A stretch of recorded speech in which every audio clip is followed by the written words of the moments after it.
So this is Jack's first time presenting. Well, he's been on stage before in some other situations, but he's never presented this information.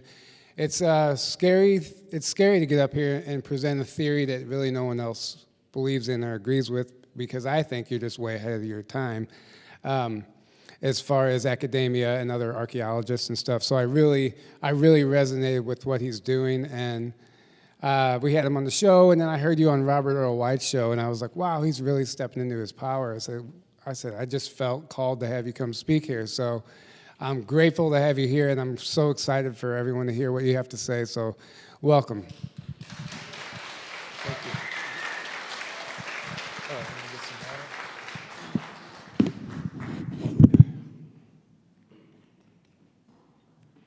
Cheers. Okay. Katie Weiss was talking about channeling the chorus. Katie Weiss was channeling the chorus last night, and she talked about the magic and the power of water. So the chorus was telling her how important water is, and how we don't even know how important it is. We already know that, but we don't know all the possibilities. So, by the way, water figures in key to the terraforming theory, the continental terraforming theory, because what they were doing was building creek beds and river beds to channel water and to release the magic of water. So let's start. This is good. This is good. Boom. Okay. All right. So this is a new theory on the origin of Terra. First, I would like to thank Tyler Koala and Aaron Kuhn for inviting me to speak on this topic. They could easily have said no to a theory that challenges apparently rock-solid geological science. Would it have been possible for me to present this theory in an academic setting? Absolutely not. One, I don't have the credentials. Two, the theory presupposes the existence of advanced races. In academia, talking about advanced races out there will get you ridiculed, ostracized, defunded, detenured, and probably fired. Whom do academics use as their authoritative source on this subject? Well, they use NASA.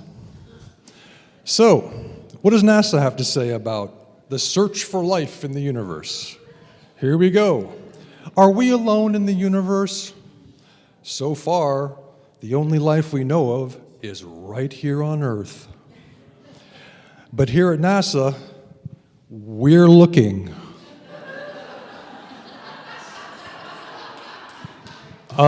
Thanks. I feel so safe and warm. I feel, you know, real confident about that. Thanks, NASA. All right, so let's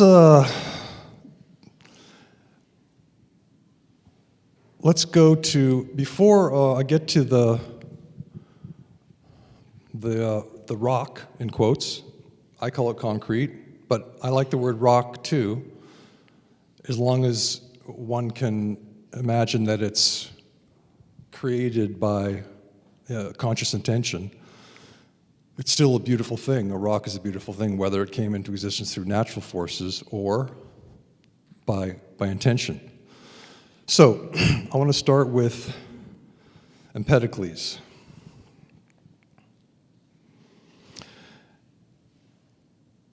It was not the mixture, O men, of blood and breath that made the beginning and substance of your souls, though your earthborn and mortal body is framed of those things. But your soul has come hither from another place. He wrote that, Greek philosopher Empedocles wrote that 2,500 years ago.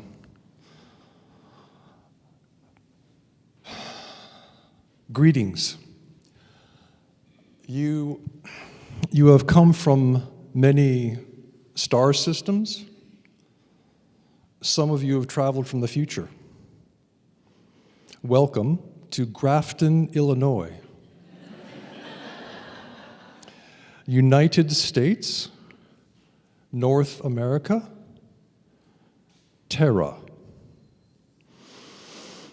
TERRA's gate address, that is her Stargate address, that is her home address in the galaxy, is 7.5.3.84.70.24.606.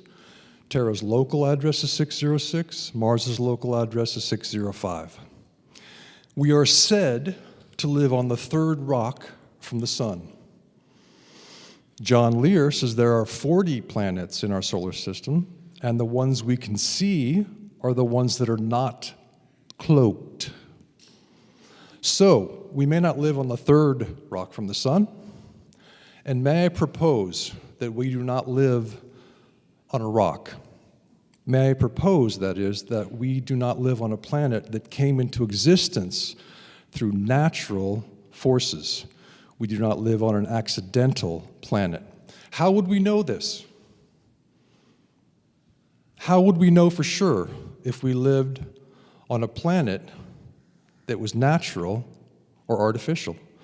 Well, I'm just looking at this image, and it's called Black Crack. It's in Utah, it's in Canyonlands. Does it look like a crack to you? Because I got some other images of it, and I just want to ask your opinion. Does that look like a crack to you? What does that look like? It seems a little bit to have such a regular geometry, right? The smooth-sided interior of these, how would that happen if it was a crack that was finding random weaknesses in material? Would it be straight down like that? Just a question. I'm going to give you some more of the same thing. I shamelessly stole a whole bunch of these photos, but I think that for educational purposes. So here we go. It goes on and on and on, and we're going to see a video that's going to be an exploration, actually. Do we have the video? Oh, that's okay. We don't need it. We don't need the video. Now, this is super crack of the desert. Climbers call these open seams cracks, and that's fine. I do not believe they are natural cracks in general. I believe that they are section meeting places. I call this an open seam. So most seams that you see that I've found on the continents, section seams, join the sections together strongly. So it's a really integral building with these seams, like a seam in a garment. It's really strong, tightly knitted. Here's an open seam. It looks like it slowly came apart over time. I mean, that's just speculation. I don't know. Maybe they built it this way, but I have a feeling it used to be more integral. So these are the cracks that they climb, and they're like, thank goodness for these cracks. Well, how did a vertical line get into sedimentary material? Please tell me. Here's another crack, straight line. What's that doing there? That's sedimentary material. Sandstone. Sandstones comprise about 20 to 25% of all sedimentary rocks. Most sandstone is composed of quartz or feldspar, both silicates, because they are the most resistant minerals to weathering processes at the Earth's surface. Wait, they're the most resistant to weathering processes. Cool. Sounds like a cool accident of nature, right? What if it wasn't an accident of nature? That sandstone is all across the world resisting erosion because it's so strong. If advanced races built planets, where did they get the material? All right, this great man actually doctored this photo because there was some lint on his, and I just photoshopped out the lint because he deserves that, you know? Right? Right. Thank goodness for this man, and his legacy lives on in the alternative community because academia discards him in every possible turn, all of his work and him. He has been relegated to a man who was in love with a pigeon. That's academia's take on this guy. Oh, he's just crazy. Well, Nikola Tesla wrote an article, July 1930. It's the little article embedded in this. I'm just going to zoom in on it. Man's greatest achievement. Let's see what we got here. Let me just see. Yeah. What has the future in store for this strange being, born of a breath of perishable tissue, yet immortal, with his powers fearful and divine? What magic will be wrought by him in the end? What is it to be his greatest deed, his crowning achievement? Long ago, he recognized that all perceptible matter comes from a primary substance of a tenuity beyond conception and filling all space. The akasha, or luminiferous ether, which is acted upon by the life-giving prana or creative force, calling into existence in never-ending cycles all things and phenomena. The primary substance, thrown into infinitesimal whirls of prodigious velocity, becomes gross matter. The force subsiding, the motion ceases and matter disappears, reverting to the primary substance. Can man control this grandest, most awe-inspiring of all processes in nature? Can he harness her inexhaustible energies to perform all their functions? At the bidding, more still, can he, at his bidding, more still, can he so refine his means of control as to put them in operation simply by the force of his will? If he could do this, he would have powers almost unlimited and supernatural at his command, with but a slight effort on his part. Slight effort, really. Old worlds would disappear and new ones of his planning would spring into being. He could fix solidly and preserve the ethereal shapes of his imagining, the fleeting visions of his dreams. He could express all the creations of his mind on any scale in forms concrete and imperishable. He could alter the size of this planet, control its seasons, guide it along any path he might choose through the depths of the universe. He could make planets collide and produce his suns and stars. Hi, Tony Rodriguez. And his heat and light. He could originate and develop life in all its infinite forms. To create and annihilate material substance, cause it to aggregate in forms according to his desire, would be the supreme manifestation of the power of man's mind. His most complete triumph over the physical world, his crowning achievement, which would place him beside his creator and fulfill his ultimate destiny. Wow, beside his creator. That's nice. Beside his creator. So, we have another article, Mr. Tesla's Vision. Now, I don't know if I need to read this whole thing because the time is short. So let me just, because we got the gist of it. Let's go to Christian Huygens, Dutch astronomer, and the Dutch astronomer, physicist, mathematician, and inventor, easily as smart as Newton, probably smarter. He was, let's see, let me just find the text. There it is. He wrote a book called Treatise on Light, in which the causes, in which light is explained. He proposed that light is a waveform that travels through a medium. This is very important because academia has discarded the ether, the medium in all space, and says it's just a void out there. It's just a void. There's nothing there. So Christian Huygens said, no, light needs a medium. We know the medium's there. We can't see it. So light needs, and Tesla confirms this, light needs a medium to travel through. Tesla said light can be nothing else than sound in the ether.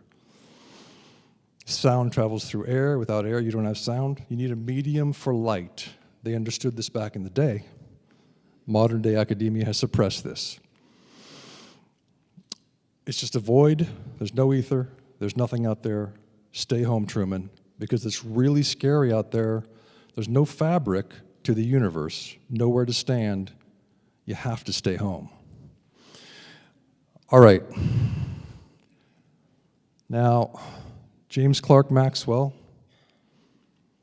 also a great man. He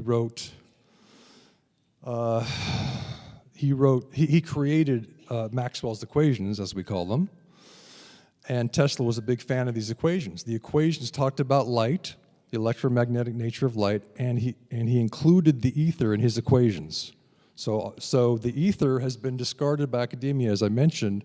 They just simplified Maxwell's equations. Simplified, yay, we simplified them. We took the ether out. You did what now? You took James Clerk Maxwell's ether out of his equations? You simplified them. Yeah, Oliver Heaviside's our new authority. Oh, thanks. Well, I guess we don't have anywhere to stand. There's no fabric in space. And we'll just go with Oliver Heaviside's simplified version. Oh, thank you. I really appreciate that. You can tell I'm a little triggered by academia. You know, I'm a little triggered. Censorship triggers me. Hurting children triggers me. Academia triggers me. Okay, in the sciences. I'm not talking about English. Okay, so let's move to the next image. All right. Oh, well, this is academia saying the ether doesn't exist. Thanks, Forbes. What are you talking about the ether for? Phys.org, yeah, the ether doesn't exist. Now, Lao Tzu, in the Tao Te Ching, said, the Tao is called the Great Mother, empty yet inexhaustible. It gives birth to infinite worlds. That's the ether. The ether is the quarry for all matter, as Tesla told us. How did he know? I have no idea, but he knew. So, the Tao is like a well, used but never used up. It is like the eternal void, filled with infinite possibilities. It is hidden, but always present. It doesn't know who gave birth to it. It is older than God. All right, let's ask ourselves, would it be fun to build planets? I think it would be. Here's a no man's sky. We're already doing this. With all the wars and chaos in our lives and the craziness, there's some guys who have come up with a video game called No Man's Sky, which features 18 quintillion unique planets for us to visit, if we have the time, right? To be precise, 18 quintillion, 446 quadrillion, 744 trillion, 73 billion, 709 million, 551,616 unique planets that they created through something called procedural generation, okay?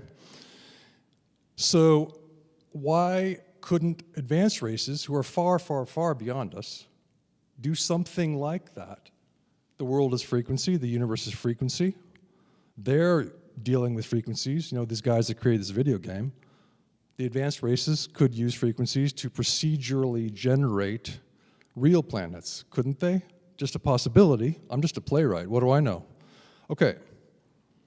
So that's No Man's Sky. No Man's Sky, procedural generation explains that. All right. This is Laniakea, galactic supercluster. Our galaxy is a very tiny dot in this. Laniakea has about 100,000 galaxies in it.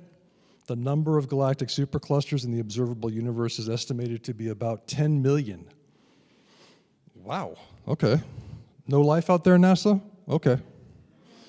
So, let's go to the next. Wikipedia states, a wide range of empirical evidence strongly favors the Big Bang event, which is now essentially universally accepted.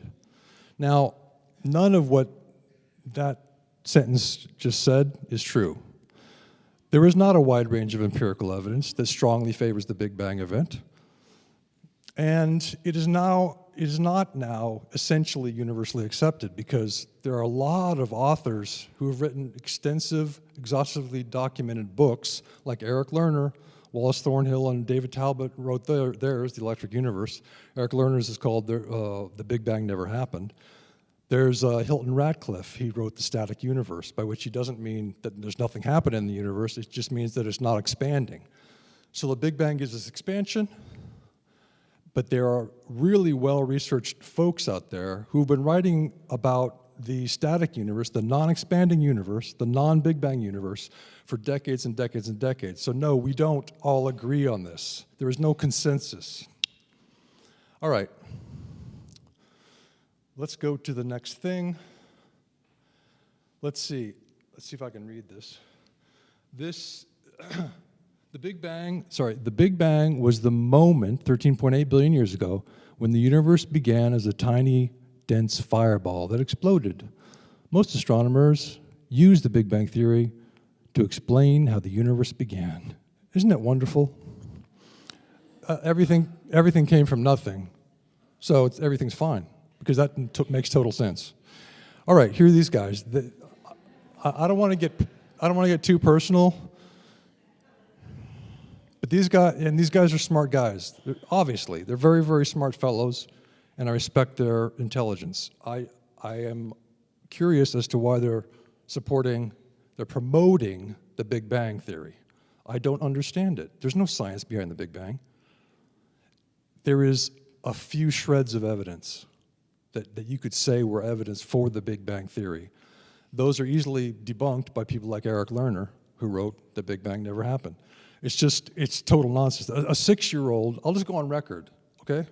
A 6-year-old who is well-informed could out-debate both of them at the same time on the Big Bang. Why? Because they don't have any evidence. The 6-year-old has all the evidence for a universe of either infinite time or, as Alex Collier says, a 21 trillion-year-old hologram, and that's from the Andromedans. Because as you know, all of you know this, he's an Andromedan contactee. And he's been on their mothership many times, and they download information to him, and his brain is one of those brains that doesn't forget. He's given us the intel, straight on, 21 trillion-year-old hologram. Well, that's good enough for me. Science hasn't found a beginning to the universe yet. That doesn't mean that science won't one day find a 21 trillion-year-old beginning to the universe. Right now, science can only tell us that we live in a universe of infinite time. It's always been here. That's what science says, real science, not academic science. Academic science literally just pushes aside real evidence-based theories, not just the Big Bang. So I'm going to zip along, okay? This is Michio Kaku talking about the meaning of nothing. It's right here. I'm not going to read the whole thing, but he's talking about different kinds of nothing, and it's like, you know. All right, so it just really gets me. You would think I have something better to do as a playwright and screenwriter than to get all upset by Michio Kaku, who I'm sure is a very wonderful guy. But I'm in my room getting all tense every time I watch him talk. So, okay, so now I'm just searching, I just typed in Halton Arp, because that's who this fellow is, Halton Arp. Oh, it's not, my search function's not working. All right, so let me go find it. Halton Arp is an astronomer who discovered something amazing. He discovered that the redshift correlation, I'll just wing it, I can't find the text. he discovered through observation, not through theorizing, but direct observation as an astronomer, that redshift does not necessarily correlate with velocity and therefore does not necessarily correlate with distance. He came up with something called intrinsic redshift. And how did he find out about intrinsic redshift? By the way, what that means is that if you see a star in the sky, you're looking through your telescope and you see a red-colored star, this redshift is said by the orthodoxy, academia, to be the result of this star just flying away from us. So relative to us, it's just zooming away, and therefore the light, the yellow light, is shifted to the red. Well, and that's their bedrock idea for the Big Bang Theory, the expanding universe. Even space is expanding. Oh, okay. Halton Arp came along and he said, you know, I found something that disproves it. Literally one photo falsifies the Big Bang.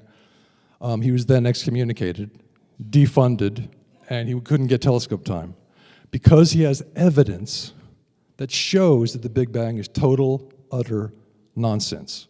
Okay? Now I'm going to go into this in a bit of detail, even though we're pressed for time. You see the brown, these two brown objects. This is Markarian 205. Markarian 205 is a quasar-like object. We'll just call it a quasar for now.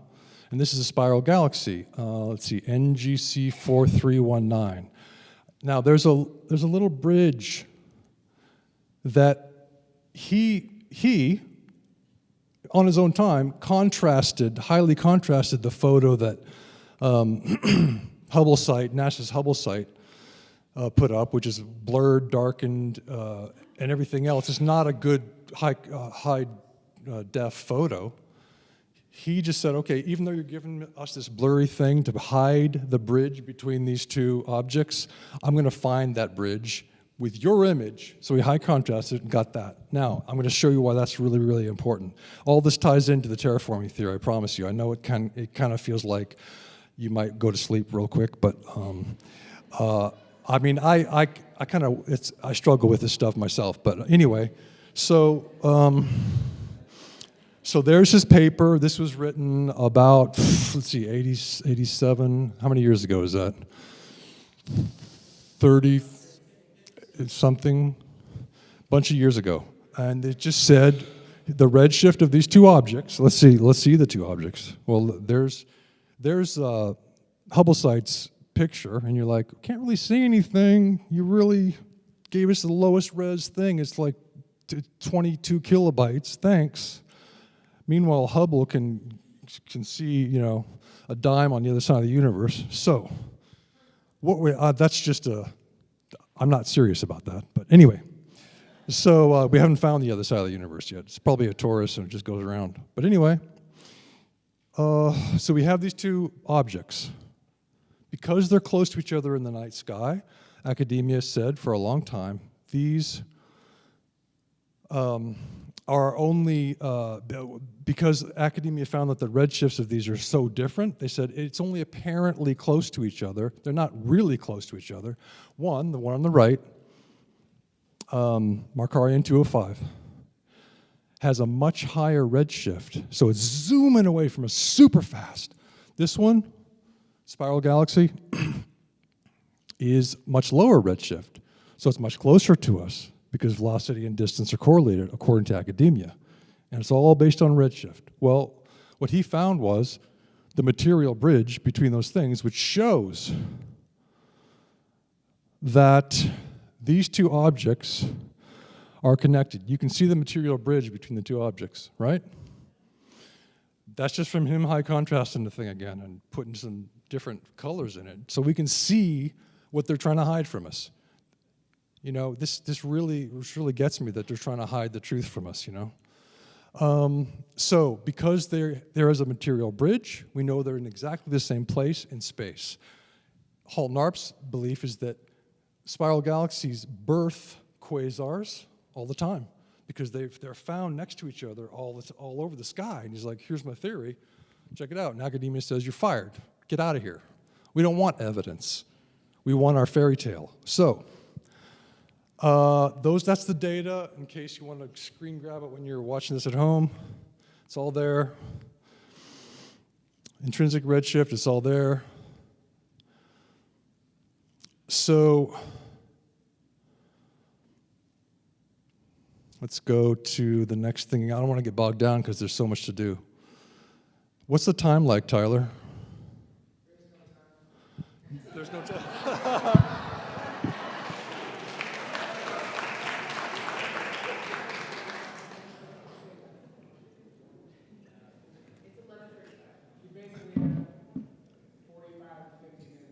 Oh, sweet, sweet. Okay. All right, so this is Thunderbolt's project. That's Wallace Thornhill and David Talbot's baby. You know, so this is Ev Cochrane, who's one of the scientists involved with the electric universe plasma cosmology guys who are outside of academia, because academia doesn't want to hear it. Quote, one of the greatest crises in space science today is the astounding failures of the standard theories of planet and star formation. As scientists discover increasing numbers of impossible exoplanetary systems, the question of our solar system's origin and history grows increasingly muddled. Scientists are always baffled, aren't they?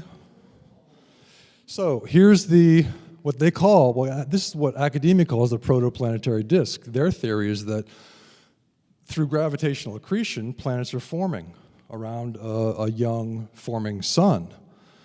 So they call it protoplanetary because they believe that gravity is going to bring together dust motes and gas into a planet. All right, so let's see the nebula hypothesis. Okay, we have that. Now Wallace Thornhill comes along. He died this year, February 7th.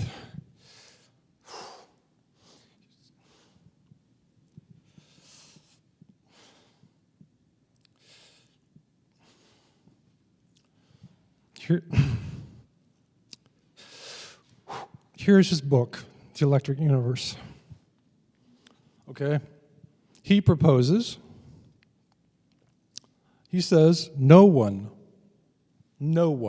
has been able to show how a disk of dust and gas about the sun can form planets. It is simply assumed, despite the difficulties, because gravitational theory has no other option. So the entire cosmology of academia is gravitational. That's the main force. The plasma cosmologists say no, plasma, the force of plasma is millions of times greater than gravity. Gravity is really weak. It's not going to hold together a galaxy. So we need the plasma cosmology. And that will also give us an understanding, a better understanding of planets and suns formed. So, quote, this is from the narrator of this video, Hypatia Stone, okay? The belief that our solar system formed from a collapsing nebular cloud finds no parallel in the thousands of exoplanetary systems scientists have discovered. Now, phys.org is generally an academic, it toes the academic line. I mean, it's a bit alternative, but anyway, even they admit, they say eventually most of the material from the disk, the protoplanetary disk, is incorporated into planets that orbit the star. But this new evidence, they found some new evidence looking at stars, systems throughout the galaxy, throughout the universe, actually. This new evidence suggests that there is not enough material in the disk of the average early star system to create the average number and size of planets that come to exist a few million years later. So well, if we don't have enough matter to create planets from dust and gas around a sun, where's the material going to come from? Interesting question. I wonder where. There's Wallace. Put him in twice because I love him. Here's the Truman Show. Now, I don't know if I'm going to be able to find this, but anyway, I might just have to wing the whole thing because The search function is not working on my text, but all right. So anyway, The Truman Show, you guys all saw The Truman Show, right? Who saw The Truman Show? Virtually everyone, almost everyone. If you didn't see it, that's okay, you know. It's just a movie, but it is a parable of the controller's desire, successful desire to keep us sequestered in their thought control matrix on this planet. That's what it is. So it's really instructive. Now, what is that? It's just a black screen. I was going to play you a video of Truman, you know, when he's sailing out and Christoph's trying to stop him with lightning and stuff. and he gets to the end because his boat rams into the set. And he's like, what? And he's like slowly goes, what is this, you know? And he touches the set. It's a really great clip, but videos aren't playing. It's totally fine. But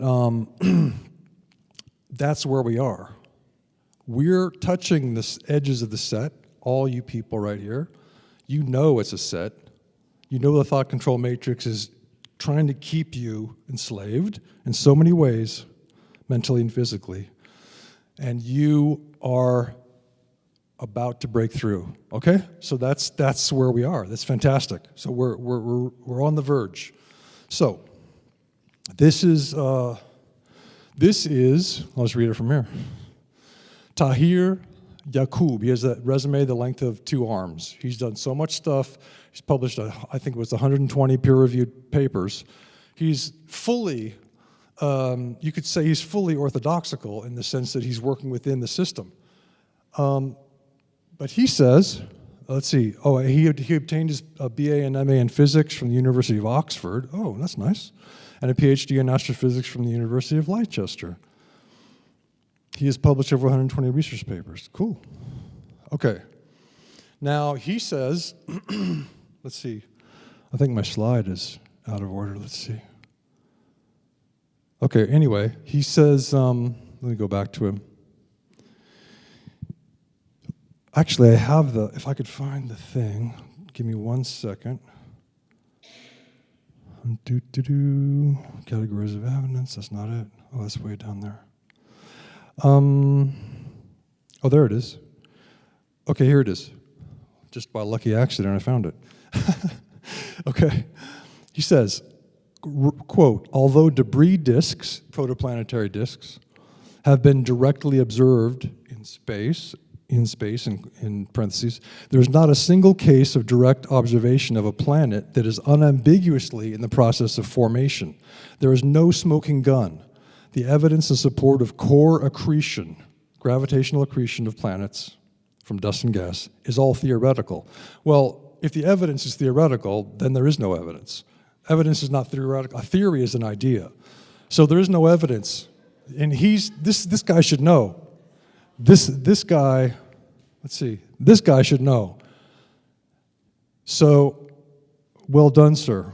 Now, we keep having individuals break out of the system in a profound way, a strong way, but still the system is sort of holding on somehow. I don't know. This one talks about dust bunnies.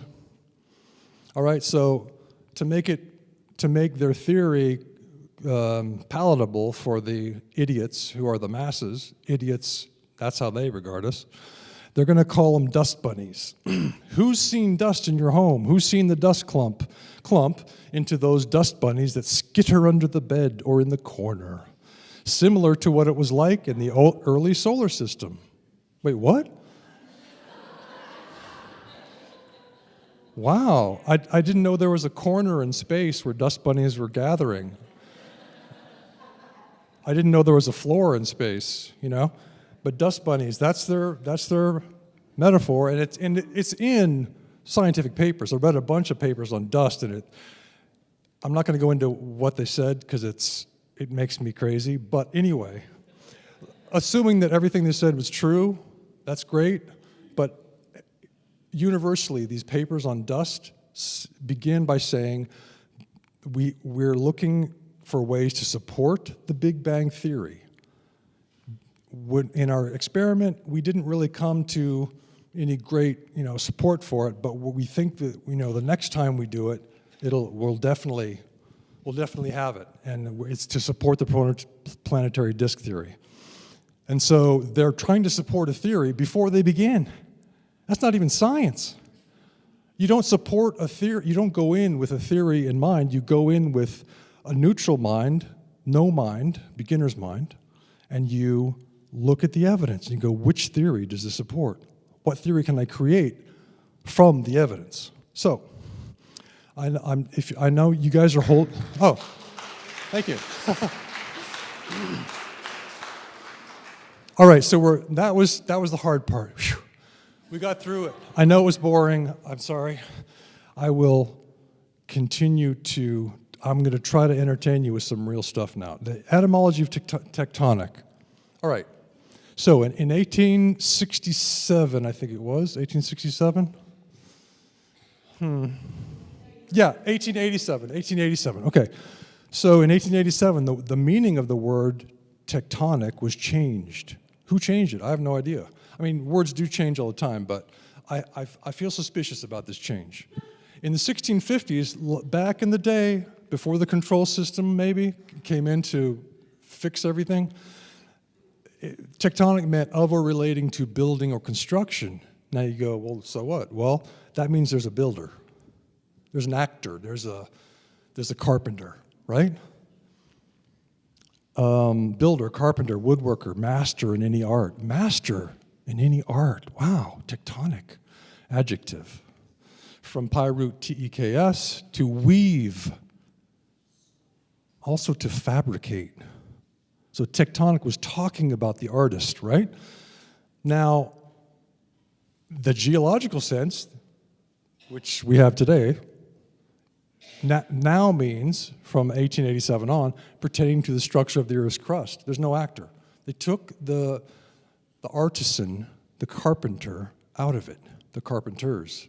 Let me just add an S to that. All right.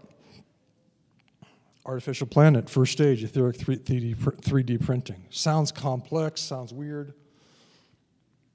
Second stage, etheric and manual continent building. This is part of the theory, okay, that I'm trying to, that I want to enter into the scientific record, and then I'm going to go back and write my plays. As soon as I'm done here, I'm hoping that I can just go back to my fairy tales and my musicals, But I want to enter this into the scientific record, and Tyler and Aaron have provided this wonderful platform for us to have that happen, so thank you. The continental terraforming theory, there's two theories. There's the continental terraforming theory, which is artificial continents, and then there's the artificial planet theory, and they work together. I think it was done in two stages, is what I'm trying to say. So originally the ball was created through group consciousness intention. That's according to Vanessa Lyle, L-I-S-L-E, who's a Akashic Records reader and channel and medium. She's Vanessa Crystal Consciousness on YouTube. She says that different races came together and through thought created the ball. Then the terraforming came along, and it was a multi-stage process. Within that terraforming stage, there was many different stages, many different races doing their own thing. Just as we might, as artists, right? We're creative. Why are we creative? Because we have the genes of the gods, right? We have the genetic, we have the genes that gave the ETs who mixed with natural hominids genes to give us the creativity that we exhibit, right? So we as artists, we as creative people would be able to do the same thing they did, which is to create worlds, as Tesla said. So the continental terraforming theory proposes that the topographical features of our planet's continents, creek beds, river beds, valleys, hills, and mountains were built in stages by advanced races in the distant and not so distant past. Now, I know you're thinking, what about fossils? Okay, don't worry. This works with the geological theory, so we're going to get into that a little bit because fossils are key. The fossils came later. The sedimentary layers that fossils are embedded in, the theory proposes, came from granular material eroded from the original continental concrete. So this material is washed into low-lying areas, and hence the academic term fossil beds, because fossils are not necessarily found everywhere. They're just in these beds in low-lying areas. So we'll get back to that in a second. I hope I have time to do all this. Bosnian pyramid complex. I was in such a hurry, I guess I forgot to put the word complex in there. Anyway, it's a bunch of pyramids, not just one. So Bosnian pyramid complex. This is, in my opinion, I spent 23 months there. I worked for Semir Osmanagic's foundation, Archaeological Park Foundation, which oversees excavation in the complex. I worked as a videographer, and I was trying to push information out. And it was a lot of fun. It was fantastic. So I believe that this is a late-stage terraforming project, as opposed to most of the pyramids we see, which I feel are a separate project. In other words, I believe that the true ancients, I call them the true ancients to distinguish them in time from the ancients, built the continents and then over time added to them and kept refurbishing the continents. And then later came the ancients, the people we call the ancients, who built the pyramids and other megalithic structures. But I don't think this is built by the ancients. I think the Bosnian Pyramid Complex is built by recently, 34,000 or so years ago. It's been carbon dated. And also Vanessa Lyle, who's so awesome, she said it was that her guides were telling her it was about 35,000 years ago, which is 34 or 35, you know. It's a good target, so well done. So this is a recent terraforming project. So the continents, most of the continents I think were built billions of years ago, probably, but then over time more and more features were added, and the Bosnian Pyramid Complex was perhaps the most recent, hard to know, of the terraforming projects. They didn't just set their pyramids on the earth. You know, the ancients were the pyramid builders were pretty much just, they may have had foundations like in Giza Plateau, but they're just setting there and they're sort of separate from everything else, you know? Bosnian Pyramid is not that way. It's an integral part of the landscape, and the hills have the same building that the pyramids do. So, we're going to look at categories of evidence. Vertical straight line seams, hard structural layers of material alternating with soft earthquake mitigating layers. Smart building, Bosnian Pyramid Complex, that's all it is. It's alternating hard and soft clay, for instance. And we see that throughout Texas. I've been in a lot of creek beds, and you can go to my Artificial Riverbeds channel, playlist on my channel, JOCK Doubleday. You can see those adventures where I show the alternating hard and soft layers of gypsum throughout central Texas, or limestone. And then the third main category of evidence is 45-degree angle sectioning of riverbeds and creek beds. I first went to, let's just put it back. I first went, when I was in Bosnia, it took me 17 months to think to myself, where's the foundation of all these pyramids? Where does it start? I mean, they're so huge. The two biggest pyramids on the planet, except for Britannia Mountain, which is really a pyramid, which is much bigger than any of them, are the Bosnian Pyramid of the Moon and the Bosnian Pyramid of the Sun. And they're just right along the Foinica River. And I thought, is the riverbed the foundation of these massive structures? Because they all, if you step back and you look at the topography, get a topographical map, it looks like the Bosnian Pyramid of the Sun, the eastern side goes straight down to the river. If you're in Visoko, which is where the heart of the complex is, the town is between the river and the pyramid, so it would be hard to know where from that perspective of being in the town, where the pyramid started. But if you look at the topography, it's straight down. So that meant to me that the riverbed was possibly the foundation. Someone's building riverbeds? Cool. Well, I went into it August 5th, I think, of 2015, made a video, told Semir, I think this is built. I got evidence. He goes, well, it would be a lot of work. You know, Semir's a great man. I respect him 100%. And I think that he will look at this. He told me he was going to send an archaeological team down, and that's great. I think that he may have missed an opportunity because, delayed an opportunity, because I think the riverbed is obviously built with the same building as the pyramids. It's all clay, alternating hard and soft clay layers in the riverbank. So let's go to artificial stone. Now, you say to yourself, and then we'll get to some photos that'll be more entertaining than this, but anyway, we have been making artificial stone for over 200 years. We're really good at making artificial stone. We can make we can copy any kind of stone. It'll look just like marble. Any beautiful stone for your countertop, it can be artificial. And they use sand and aggregate and so let's see. So interesting that we're already making artificial stone because it's cheaper. It's hard to go quarry some marble. It's hard to go quarry some pink granite. It's hard. It's a lot of labor to quarry it. Well, you just get some materials, you color it pink. they just so we do that already. But what if what we're doing is not copying nature, but copying in an artificial way an artificially created stone? So it's artifice copying artifice. Because, as I mentioned, our ancestors were artists. They're creative, and that's why we're creative. So, of course, we're going to do the same thing, I think. So, this is the Bosnian Pyramid Complex. I have 45,000 photos from there, and a couple hundred videos. So, go to bosnianpyramids.com. It won't come up. You have to type the whole URL in, and you can find those videos. Now, these are unique artificial clay stones. No two stones are the same in the Bosnian Pyramid Complex.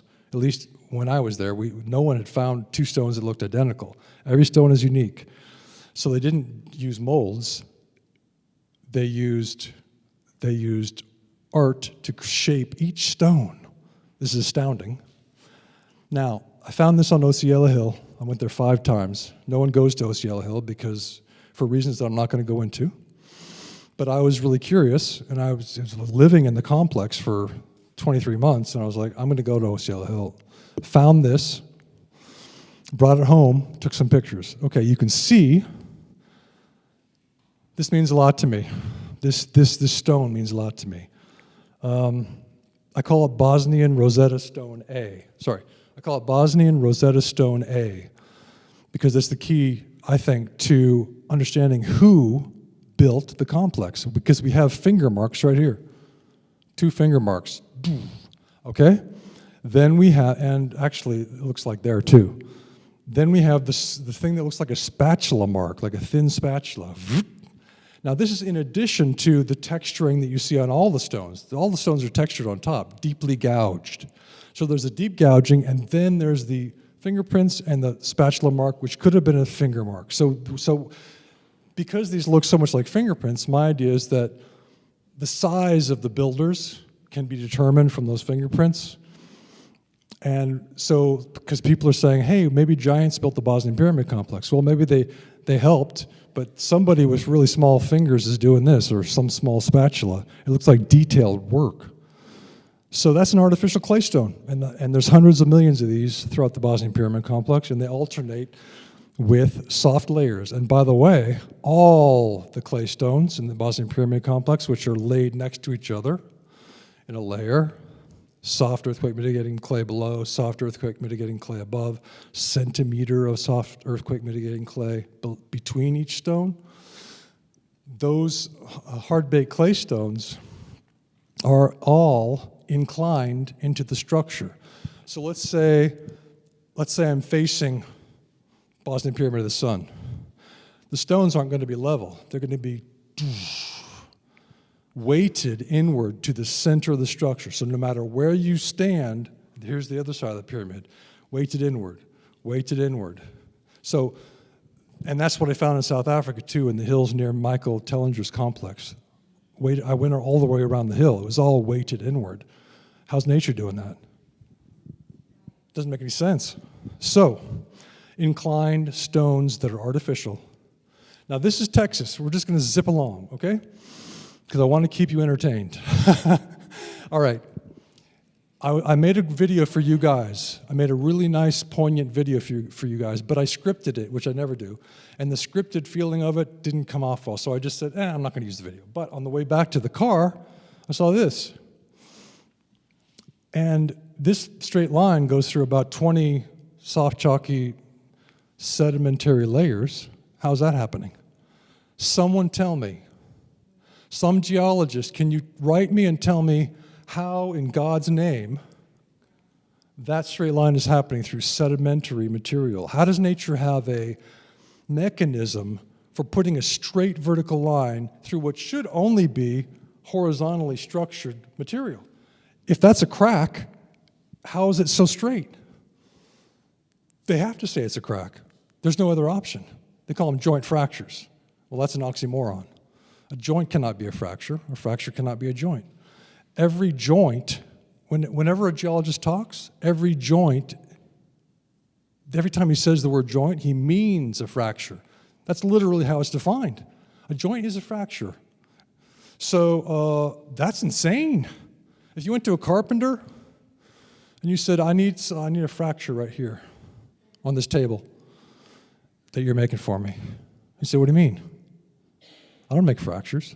I make joints. I join things together. If you're asking me to make a fracture, then I don't know what you're talking about.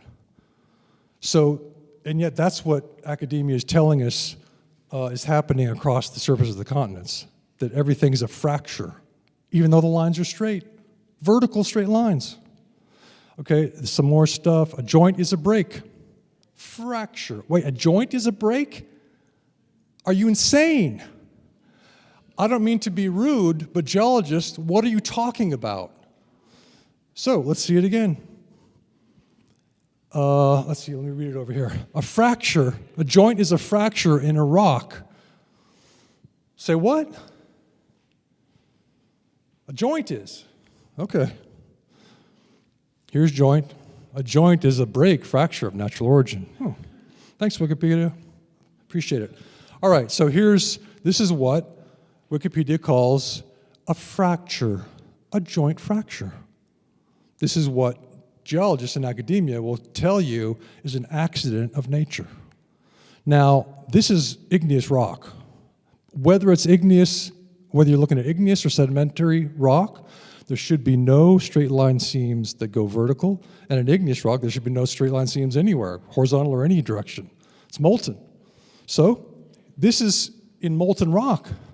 What made it molten? Was it nature, or was it conscious creation by advanced races who wanted the creek bed, Rock Creek, this is Rock Creek in California in the Sierra Nevadas, to stay. They wanted the creek bed to stay, the water course to stay exactly where they put it. And this was going to be a strong foundation for the hills on either side of the creek bed. So they're building with really strong foundations, really strong material, really strong, tightly knitted seams between the material so that the erosion doesn't take their hills out. They want their hills to stay, and they want their water course to go exactly as they planned it. So they made it strong. Now, can you see the seam that goes horizontal?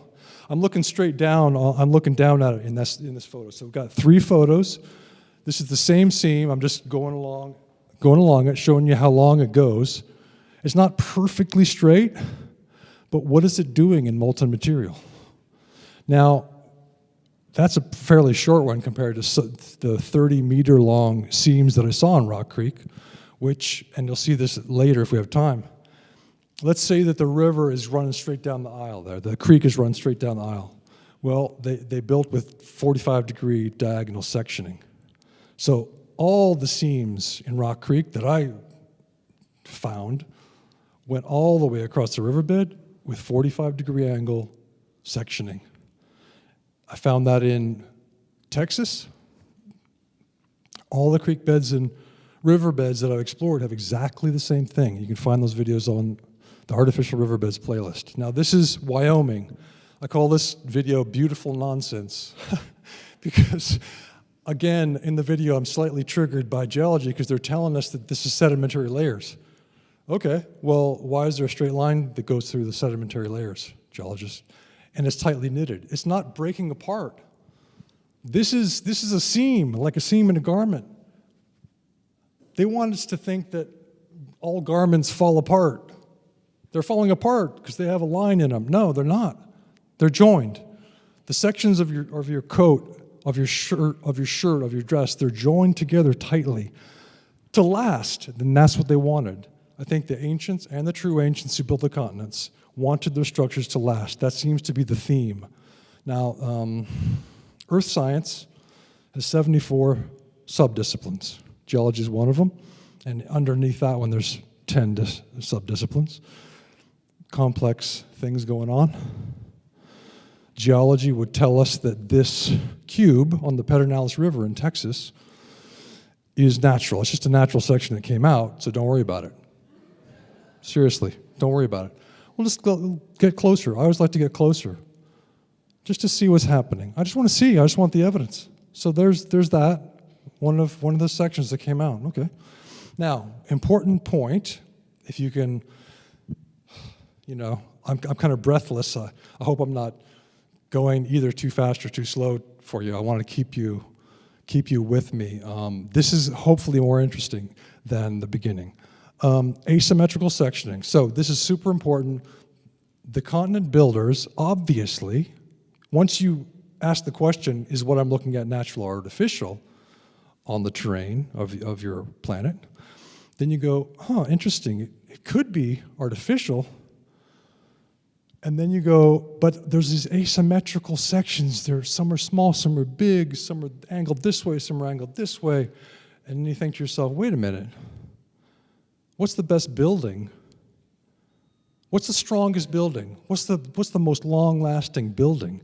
Is it a brick that's the same size as another brick and the same size as another brick, and you stack them up? That's going to fall in an earthquake. So we don't even know what we're doing. We're not using different size and different shaped sections like the true ancients did in their continent building. And that's why we didn't see the building. Nobody's at fault for not seeing it, because the true ancients don't build like we do. We're just idiots. Sorry. But if we copied the true ancients in their continent building, we'd have stronger structures. You guys have seen Sacsayhuaman, those polygonal blocks, right? They're not little rectangles that are stacked up. They're all different sizes and different shapes. I mean, radically different sizes. Strong, super strong building. So, asymmetrical sectioning is the key thing. Here's some more asymmetrical sectioning. This is, what does it say? Oh, Grand Staircase Escalante National Monument, Southern Utah. And you say, well, this is sedimentary material according to geology, but the sedimentary layers don't actually seem to really be consistent, and there's the vertical lines through it. That's weird, but what if it was built? Then it makes sense. So it seems to me that the Continental terraforming theory consistently explains what we see. It's an evidence-based theory, as opposed to the geologists who are sitting in their classrooms and reading from a textbook. So, I mean, let's get out on the land. I've never met a geologist in the field. This makes me sad.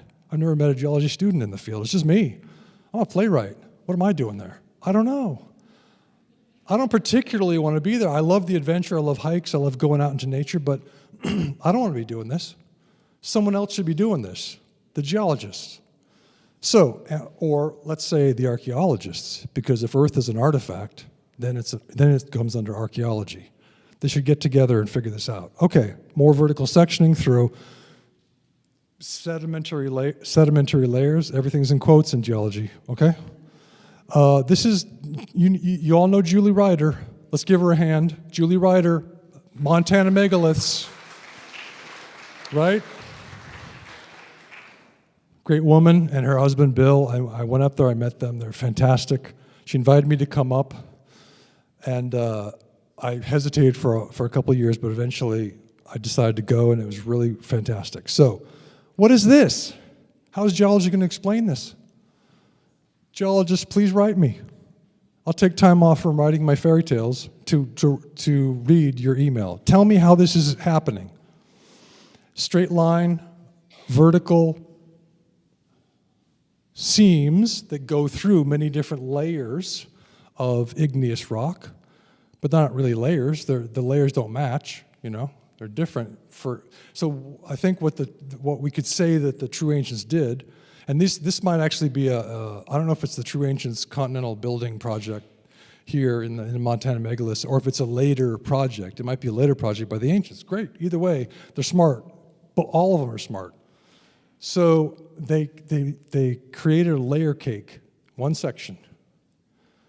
Another layer cake, one section. Geology is telling us that these are time periods, or they're saying that they somehow stack themselves naturally. Now, none of that makes any sense. How can nature do that? Well, we're just going to move on. And notice the internal curve, too. I don't know if you can see it, but there's an internal curve kind of on the left there. It goes like this. That's cool. Well done, nature. Okay. So we got an artificial seam. This is the Great Gallery, Horseshoe Canyon. I went there with my then girlfriend when I was just a young guy out of college. It was fantastic. It was a great trip. I looked at these beautiful paintings. I didn't look at any seams and ancient concrete. It's sandstone. So now we got a natural fracture in this material, whatever you want to call it. That's what a fracture looks like. Now, is this a fracture? Is that straight line a fracture? Let's look at some more. Now we got 3 same angle vertical straight lines. They're not perfectly right angle. That's fine. It doesn't have to be. Straight line, straight line, straight line. Everyone's looking at the paintings. I would too. I want to look at the paintings again. But I also wanted to make a video on the darn concrete. That's not sandstone.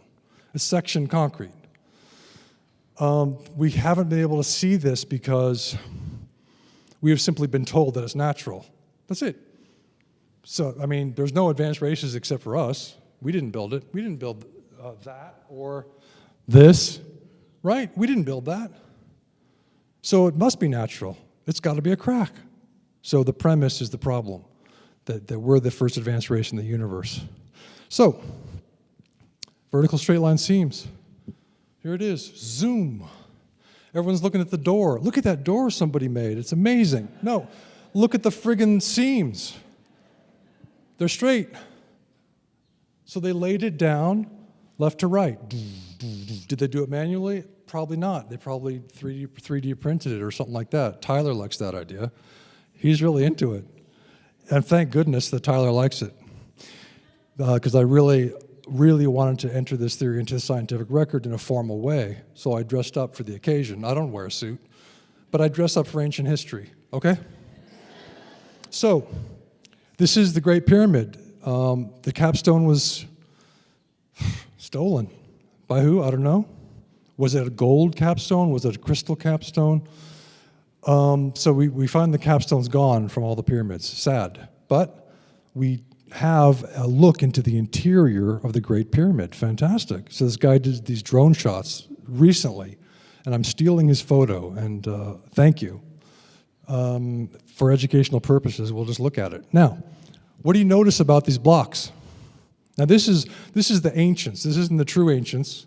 This is the ancients building pyramids. Well, they still had a similar idea about how to make long-lasting structures. So, what did they do? Did they make squares?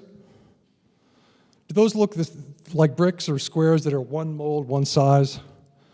They're not even right angle, a lot of them. A lot of them have curves in them and, different shapes. They're not quite square, and they're just sort of stuck together real hard for earthquake mitigation, is the theory. Get even closer. Have a look at them. Right? And even the ones on the side, which are less visible, you can, if you really look at them, you can see that they're different sizes. They could have made them all the same. All right, you know what this is? This is the Faroe Islands. This is madness. Look at those pyramids. And they're joined to the land. They're not set on the earth. So we know this is a continental building project. So what they did was they said, we're making these continents. We're going to keep the ocean out. And we're going to make some pyramids too, just for fun. Scalar energy devices. Many uses to scalar energy. What are they using it for? Communication, healing, probably all and many more things. Semir Osmanagic and Goran Marjanovic in the Bosnian Pyramid Complex diagnosed the scalar energy beam that's coming out of the Bosnian Pyramid of the Sun. And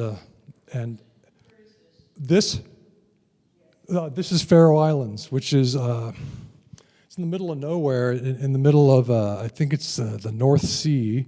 It's between two different seas, really up north. So, and there's that place has tons of pyramidal structures. It's just that these are so obviously joined to the landscape. It's exciting. Oh, also, I don't want to miss this. I'm totally off the text, so I'm just winging it, but the buttressing of the corners. So this bridge buttresses that corner. This is built up, that's built up, and it's exactly the same as the Bosnian Pyramid of the Moon and the Bosnian Pyramid of the Sun. So the true ancients who were building continents were using the same buttressing for their pyramids that the ancients, or true ancients, depending on what you think the Bosnian Pyramid Complex came to exist, who the builders were, those advanced races buttress the Bosnian Pyramid of the Moon corners and the Bosnian Pyramid of the Sun corners. Lots more material on the corners, just like this. So it's exciting to find these correspondences. Now, I wanted to see if I could find a pyramid in Texas, because I've been living there with my mom for 5 years, and I thought, I'm going on these creek bed explorations, but maybe I'll go on Google Earth and see if there's a pyramid in Texas. Well, there was. It took me 5 minutes. So that's a three-sided pyramid. It's concrete, and I went to visit it. And the video footage got accidentally deleted, but I have the photos. So that's the guy. That's the guy. 10 minutes. Okay, I got to go. I got to zoom. Okay, we're going to go super fast. The texturing of the landscape around the three pyramids that are in that complex is also interesting, right? It's all part of one thing. It's like a mega structure. It's not, we're going to set our pyramid on the earth. No, it's part of the continents. So the continent builders were doing all that. Now, expanding Earth. I hope I can get through this.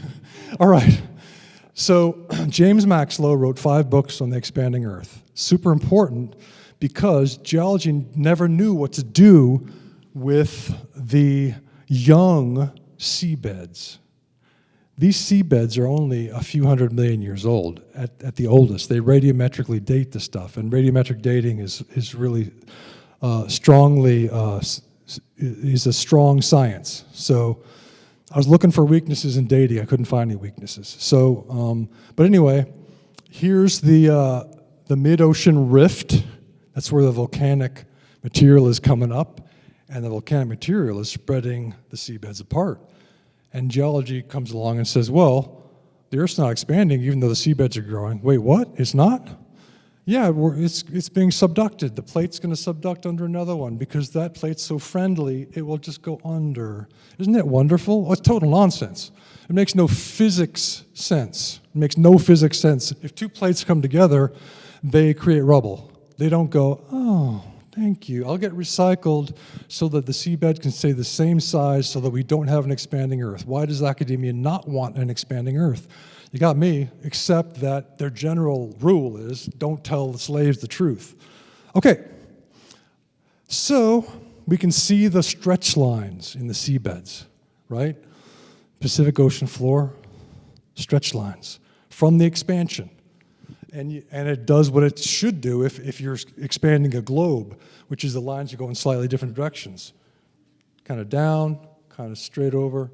So this is what's happening. The continents remain the same. The continents remain intact over time as the seabed slowly push them apart. So James Maxlow says that there was a, this is the geology's conception of the supercontinent, which is getting there. It's getting close. James Maxlow says, let's take out the ocean. Take out the water, and you got yourself a ball of rock. About the size of Mars, 50% diameter of our planet, The land area of the Earth is approximately equal to the total surface area of Mars. So if you take all the blue out, all that land area shrinks down to just about the size of Mars. Okay. Now, the Hadean, I hope I'm pronouncing that right, era, the most archaic era, all right, eon, I should say. We should know about that because he's going to talk about that in a second. All right, so that's James Maxlow on the origin of continents and oceans. That's a good title. That sounds great. The origin of continents and oceans. This guy knows that? How did he figure it out? Well, he's a retired professional geologist. He worked for mining companies, and specifically gold mining companies and others, for years, his whole career. So he knows something. Here's another book, Terra Non-Firma Earth, Plate Tectonics is a Myth. So we have, this is James Maxlow. Thank goodness for this guy. He's got Expansion Tectonics is one website and James Maxlow is the other. So Earth is undergoing an exponential increase in surface area and radius, commencing from a primordial Earth, the Hadean eon, of approximately 1,700 kilometers radius during early Archean times. From this, a current rate of increase in Earth radius is calculated to be 22 millimeters per year. So super slow expansion of the seabeds, which then push the continents apart, and the Earth diameter or radius keeps getting bigger and bigger over time, but super slowly. All right, microns per year. So let's see. Prior to the Triassic period, the ancient supercontinents existed as a complete supercontinental crustal shell for approximately 94% of early Earth history. Wait, what? 94%? So most of Earth's history was a continental shell with no oceans? That's astounding. So really, the expansion has occurred only in the last several hundred million years, is his theory. That's what he sees from the dating, the radiometric dating. So he's got the data. The supercontinental crust covered the entire Earth with no large intervening oceans. Okay, this is cool. This is cool. So then you see why there's two theories. There's the artificial planet theory. James Maxlow, as far as I know, doesn't believe in the artificial planet theory, but he's trying to figure it out all through natural forces. But I think if we bring in these theories, the artificial planet and the continental terraforming, then we begin to have these two make sense. They dovetail: expanding Earth, hollow Earth, and artificial Earth. So, Triassic fauna and flora, these are large animals. Why are they so large in the distant past? And everybody knows the Jurassic, right? So, why are these animals so big? Well, academia says it's because there's more oxygen. Well, okay, I mean, thank you. That's a good theory. That's a good theory. But what if the planet was half the size, a quarter the size? He says that it was 27% of our present day diameter back in the day in Archean times, 27%. So it's basically 1/4 the size. Imagine how easy it would be for dinosaurs, large animals, to move in low gravity. That's presumably why they grew so large. Not just animals, plants, fungi, insects. So we have a dragonfly that had a 25-inch wingspan. What happened to him? This isn't actually the same species as our dragonflies. It's a different bug, but it's basically the same mechanics of wings and stuff. So 25 inches, it's like 2 feet. It's a big insect. Where'd they go? Well, they got smaller. Why? Because the gravity got larger. They're adapting to our electrical gravity getting larger, getting more powerful, and they're saying, we got to be smaller. And that's what all the organisms did. All right, so here's some diagonal sectioning. I think we might get through this. Okay, we've got like 4 minutes or something. Okay, so diagonal sectioning on 3 continents. So I put this collage together. You can screenshot it and get all that intel about where these are. I'm going to get more. Now, the text kind of obscures this a little bit. This is just, well, it's right near my house, about, I don't know, 10-minute walk away. I'm just going down to this gully. It's just a gully. It's not even a formal creek or a river or anything. So you can see now the creek, I'm just going to stand here for a second. The creek goes straight down right there. So that's the direction of the creek. When I mention 45-degree angle, I'm always talking about that in relation to the flow of the water. So the flow of the creek, the flow of the river. Here's the 45, zoop. Here's the 45, zoop. And check out my videos. It's all 45s. Not all. There are different angles involved, but the primary angle of construction for riverbeds on 3 continents that I found is 45-degree angle. Why? Why do you guys think they use 45-degree angle? Strength. Who said strength? Yes, that's what I think. I don't have the memo. I don't have the memo that says, let's do this for strength. But we just look at our evidence. That's all we can do. And we continue to see the 45-degree angle. The theme has always been, let's make our structures long-lasting. That's the feeling that one gets. So let's think about the terrain. Geologists say that tectonic plates are meeting and creating hills, folded topography, and mountains. That's total nonsense. It would be rubble. So, what did the continent builders want to create with their mountains? Was it something living? Why is it folded? Is it like a brain? Did they want it to be living? Well, Tesla said crystals. You know, our Earth is crystalline material. Tesla said crystals, in a crystal we have the clear evidence of the existence of a formative life principle, and though we cannot understand the life of a crystal, it is nonetheless a living being. Thank you, Nikola Tesla. So we have a crystalline Earth. It's alive. Now, you guys know this. We're going to look at some straight line seams real quick. We're going to zip through them. What's that doing there? Whether that's sedimentary or igneous is irrelevant. What's a straight line vertical seam doing in that material? Now this goes through about, I don't know, how many layers is that? They don't even match, really. The layers don't necessarily match. I mean, which doesn't make sense. Sedimentary layers should generally match. And this just goes straight through all of them. These are supposed to be time periods. 10,000 years, 1,000 years, 100 years, whatever it is. One line is going through all those time periods. How did nature decide to do that? Just a question, geologists. Here's that line I was telling you about. That's Rock Creek in the Sierra Nevadas. That's a 45-degree angle to the flow of the creek line that goes for 30 meters. It's straight. Really, it's igneous material. How is it straight? What the hell is this? I should calm down, but I'm kind of freaked out. I should calm down. There, I sound like Russell Brand on his videos. He's like, look at this geology. Okay, so I'm just going to calm down. We got 2 minutes or whatever. How is this happening, geologists? Oh, it's a magmatic dike or it's a intrusion. Okay, well, that's one theory. How's it happening? This is Jacob's Well in Texas, vertical line. You can see the vertical line, zoop, shaped like a yoni. Why are they shaping their entrance to the inner earth like a yoni? Probably for good reason. They're artists. Straight vertical line, what's that doing there? That's supposed to be sedimentary material, gypsum or limestone. Straight vertical line, this is the Grand Canyon.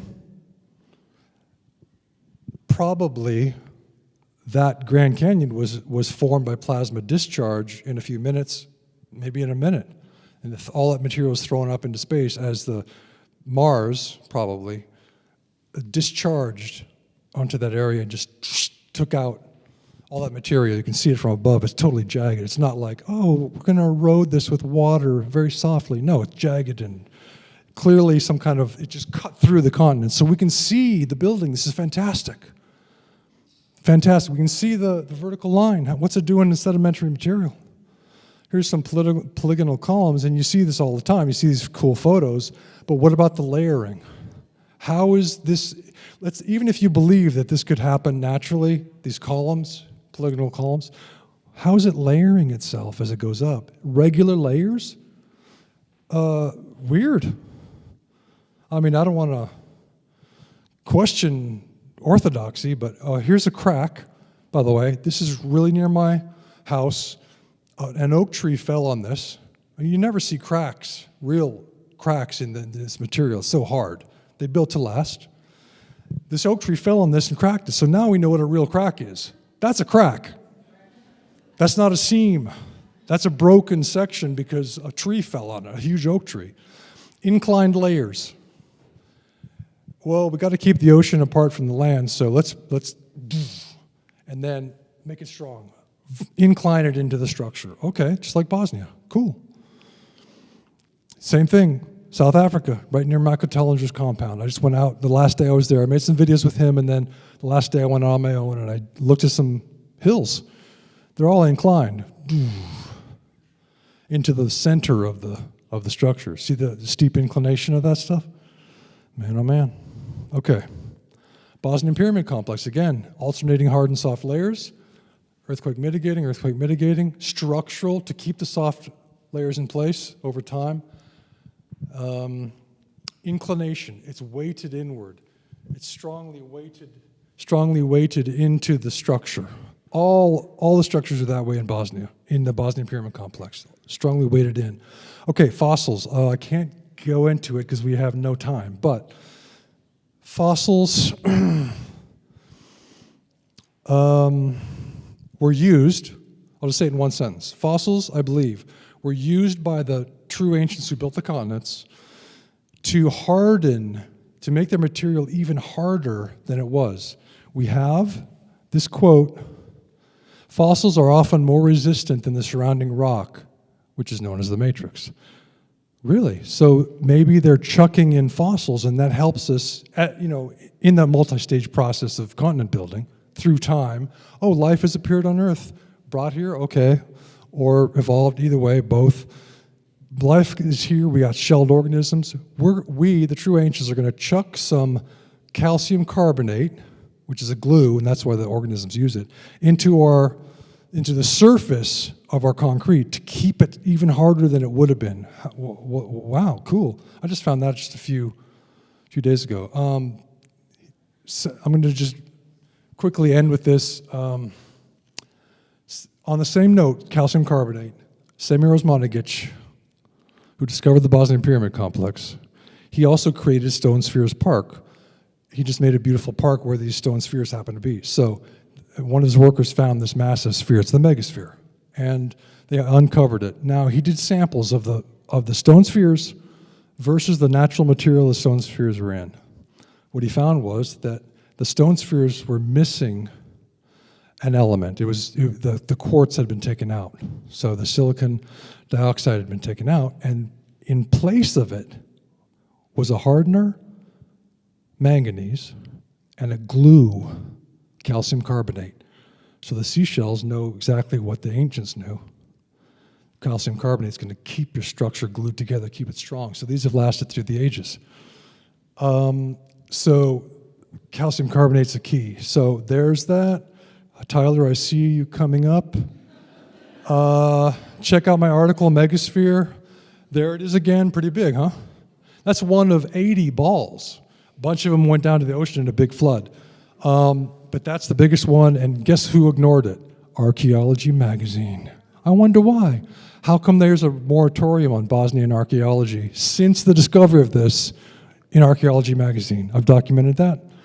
Okay, well, let's just end on that. We'll just end on that. All right, thank you very much. I really appreciate it. Thank you. Thank you.